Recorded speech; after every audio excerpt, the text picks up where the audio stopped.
ओम नमो भगवते वासुदेवाय। नमस्कार मित्रों, स्वागत है आपका अपने चैनल गुरुवाणी में। जैसा कि आप सभी जानते हैं कि वैसाख का माह भगवान श्री लक्ष्मी नारायण जी को अत्यधिक प्रिय है। इस महीने में किया गया कोई भी दान पुण्य बहुत ही फलदायी होता है। इस महीने में वैसाख माह की कहानियाँ सुनने से भी हमें अनंत फल की प्राप्ति होती है। तो आइए भगवान के श्री चरणों का ध्यान करते हुए ऐसी ही एक दिव्य कथा को हम सुनते हैं।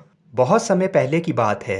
एक छोटी सी गौरैया समुद्र के किनारे एक गड्ढे में घोंसला बनाकर रहती थी।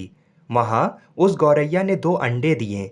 सुबह होते ही वह अपने अंडों को वहाँ छोड़कर दाना चुगने के लिए निकल गई।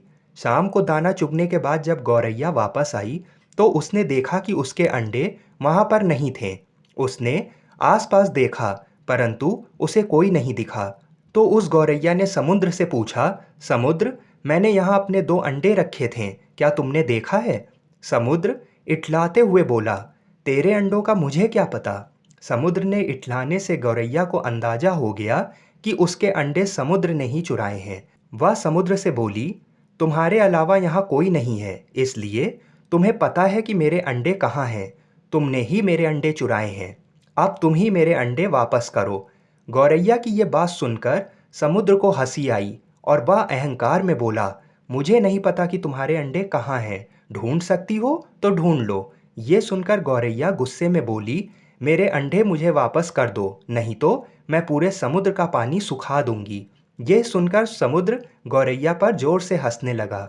गौरैया एकटक समुद्र को गुस्से में देखने लगी।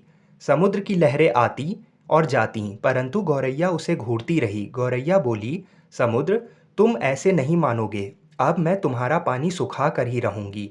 ऐसा कहकर गौरैया अपनी नन्ही सी चोंच से समुद्र से पानी लेती और किनारे पर डालती। ऐसा करते करते उसे सुबह से शाम हो गई। शाम के समय अन्य पक्षी आए और गौरैया को देखकर बोले, गौरैया, आज तुम दाना चुगने क्यों नहीं आई? परंतु गौरैया तो गुस्से में थी। वह कुछ नहीं बोली। वह अपनी चोंच से समुद्र से पानी लेती और किनारे पर डाल जाती।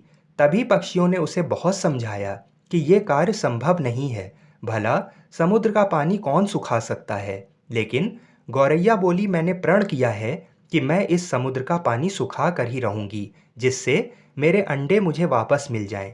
ऐसे दृढ़ निश्चय के साथ वह गौरैया अपने कार्य में लगी रही। जब वह थक जाती तो थोड़ा रुक जाती और फिर वापस अपने कार्य में लग जाती। ये सिलसिला 3 से 4 दिन तक चलता रहा और धीरे धीरे गौरैया का स्वास्थ्य गिरता रहा। ये देखकर सभी प्राणी, पशु पक्षी हैरान थे। सभी को उसकी चिंता होने लगी। तब सभी पक्षी मिलकर पक्षियों के राजा गरुण देव के पास पहुँचे और उनसे बोले, महाराज, ये नन्ही सी गौरैया अपनी जिद पर अड़ी है और ये विशाल समुद्र का पानी सुखाने का प्रयास कर रही है। ये सुनकर गरुण देव समुद्र तट पर गौरैया के पास पहुँचे और बोले, गौरैया, क्या तुम्हारी कुछ मदद कर सकता हूँ? हमारी चोंच कुछ बड़ी है। गौरैया गुस्से में बोली, ये मेरा काम है, मुझे करने दो, मुझे किसी की मदद नहीं चाहिए। गरुण देव समझ गए कि गौरैया अपने बच्चों की चिंता से गुस्से में है। तब गरुण देव भगवान श्री हरि विष्णु के पास गए, उनसे मदद की विनती करने लगे और बोले, प्रभु, आप सृष्टि के रचयिता हैं, अब आप ही कुछ चमत्कार कर सकते हैं। ये नन्ही गौरैया अपनी जिद में आकर समुद्र का पानी सुखाने की ठान बैठी है, जो कि लगभग असंभव है। भगवान विष्णु ने देखा कि गौरैया निरंतर अपने कार्य में लगी है। उसके दृढ़ निश्चय को देखकर प्रसन्न होकर भगवान श्री हरि विष्णु ने समुद्र देव से पीछे हटकर गौरैया को उसके अंडे वापस लौटाने को कहा।